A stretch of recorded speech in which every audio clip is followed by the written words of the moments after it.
आपको क्या लगता है, ये जो आरक्षण है और आरक्षण में जिस तरीके से कहा गया इकोनॉमिक क्राइटेरिया 8 लाख तक की अगर आपके पास इनकम है साल की, तो आप गरीब माने जाएंगे। तो इसमें जो 10,000 रुपए पर मंथ कमाने वाला है या जो 20,000 कमाने वाला है, वो जो असल में जो गरीब है, दरअसल उसको तो आरक्षण कभी मिलेगा ही नहीं किसी तरीके से। वो जो ऊपर वाली जो क्रीमी लेयर है, जो विद इन जो ईडब्ल्यूएस जो क्रीमी लेयर वाले हैं,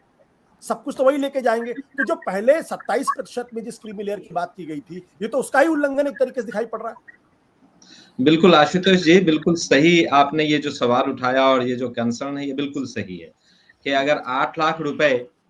तक के इनकम वालों को हम इकोनॉमिकली वीकर सेक्शन के तहत आरक्षण देते हैं, तो शायद इस बात पे ही एक बहुत बड़ा क्वेश्चन मार्क है कि हम कौन सी पॉवर्टी इरेडिकेशन प्रोग्राम कराना चाहते हैं। और मैं पूरी तरह से उर्मिलेश जी ने जो बात उठाई उससे सहमत हूँ। अब ठीक है, माननीय न्यायालय ने फैसला दिया है, ऐसा लगता है कि शायद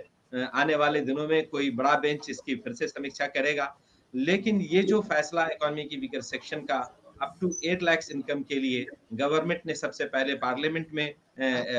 103वां संशोधन किया। पार्लियामेंट से वापस जब पिटिशनर्स गए कोर्ट, और कोर्ट ने इसको ऑलमोस्ट उसी तरीके से गर्चे थिन मेजॉरिटी के साथ लेकिन पास किया। ये बिल्कुल साफ समझ में आता है कि इसके पीछे ना तो कोई पॉवर्टी एरेडिकेशन प्रोग्राम दिखता है, ना इसके पीछे कोई ऐसा प्रोग्राम है कि सोसाइटल बैकवर्डनेस को सॉल्व करना है। और बिल्कुल ठीक ही हमारे कुछ पैनलिस्ट कह रहे थे कि जो आरक्षण का जो मैंडेट है, जो इंटेंट था संविधान निर्माताओं का, वो प्राइमरीली ये नहीं था कि हर तरह की प्रॉब्लम को एड्रेस किया जाए। रादर इंटेंट ये था कि समाज के कुछ स्पेसिफिक प्रॉब्लम जो हो उनको एड्रेस करके उन्हें मेन स्ट्रीम में लाने की कोशिश किया जाए। और आज आरक्षण हम इस तरीके से डिफाइन करने की कोशिश कर रहे हैं कि जो ऑलरेडी मेन स्ट्रीम में है उनको शायद मेन के ऊपर कोई स्ट्रीम देने की कोशिश है क्या। तो ऐसा लगता है कि जो जल्दबाजी में 2019 में ये लाया गया, इसके पीछे जो एक वोट बैंक की बहुत बड़ी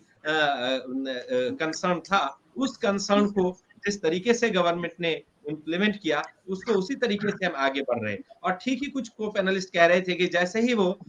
50% की कैप खत्म होगी, उसके बाद एक बहुत बड़ा पेंडोरा खुलेगा। हर स्टेट गवर्नमेंट अपने स्टेट के कंसर्न के हिसाब से इसे बढ़ाती जाए, और फिर अगर इसे इसी तरीके से कंटिन्यू करने दिया गया, तो शायद थोड़े दिनों के बाद पूरे 100% का जो पाई चार्ट होगा, वो किसी न किसी हिस्से में आरक्षण में बनता चला जाएगा। और फिर इसका मतलब ये हो गया कि बड़ी आबादी जो जनरल कैटेगरी की है, जो कंपटीशन के थ्रू पार्टिसिपेट करना चाहती, अपनी भागीदारी बनाना चाहती, उनको हमने इस वक्त अभी 40% पे लिमिट किया। पता नहीं आने वाले दिनों में अगर ये ओपन रहा और इसको इसी तरीके से चलने दिया गया, तो फिर हम कहाँ जाके इसको रोकेंगे। और एक बहुत बड़ा क्वेश्चन उसके साथ ये आता है कि एक तरफ हम कहते हैं कि 75 साल हमारी आजादी को हो गया, क्या 75 साल आजादी के होने के बावजूद हम यहाँ डिबेट करने बैठे और यहाँ हम ये कंसर्न कर रहे हैं कि हमें इस वर्ग को आरक्षण देना है, इस तरीके से आरक्षण देना है, जबकि संविधान निर्माताओं ने भी कहा था कि ये एक टेम्पररी अरेंजमेंट है, ये एक टाइम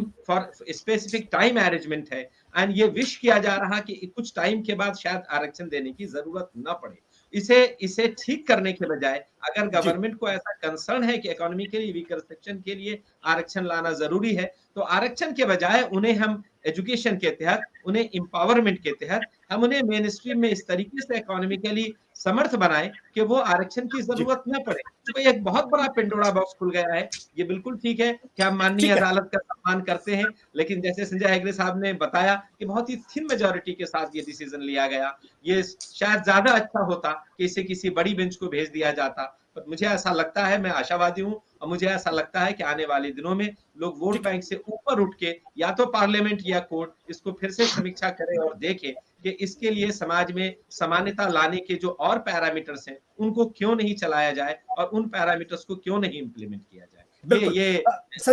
सत्य हिंदी का ऐप डाउनलोड करें गूगल प्ले स्टोर पर।